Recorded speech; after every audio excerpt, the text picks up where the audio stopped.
இந்த பிரச்சனைகள்லேருந்து போராடி வெளியே வந்து நிற்காச்சு. என்னாச்சா? அசிங்கப்பட்டாச்சு. எதெல்லாம் நடக்கக்கூடாதுன்னு சொன்னோமோ அத்தனையுமே அந்த இடத்துல நடந்தாச்சு. ஓட விட்டு பார்த்துட்டேன். ஆளை தூக்கி காமிச்சிருவேன் அப்புறம் நான். சரியா? எல்லாத்தையும் முடிச்சு கொடுத்துட்டேன். சரியா? இனி பொழைச்சிக்கிறது உன்னோட சாம்பார். புரியுதா? பொழைச்சிக்கணும். பொழைக்கிறதுக்கு உண்டான வழியை நான் கொடுத்துட்டேன், காப்பாற்றி கொடுத்துட்டேன். போயிருந்துச்சுன்னா செதறி போய் வந்து நின்றுக்கணும்.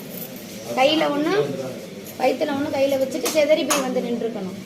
அவன் ஒரு இடத்துக்கு போய் சேர்ந்துருப்பான். ஆள் வேற ஒரு ஆளில் நிற்கிது. சரியா?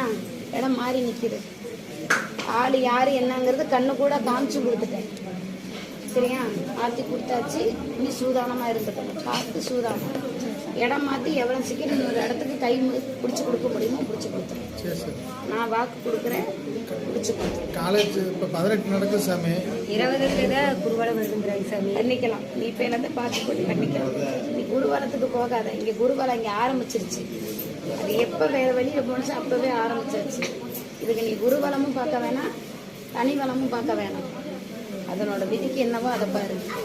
நீ அதை பார்த்துக்கிட்டு போனே. இது இது எல்லாம் முடிச்சு அதுலேருந்து வந்தாச்சு. இதுக்கு மேலே அதை பார்த்து எந்த பிரயோஜனமும் கிடையாது. நீ கொடுக்கறது உன்னோட குலதெய்வம் உத்தரவு மட்டும்தான். அங்கே போய் நீ பூ போட்டு கேளு. உத்தரவு குடிச்சுன்னு நீ பார்த்துக்க. சரியா? காலேஜ்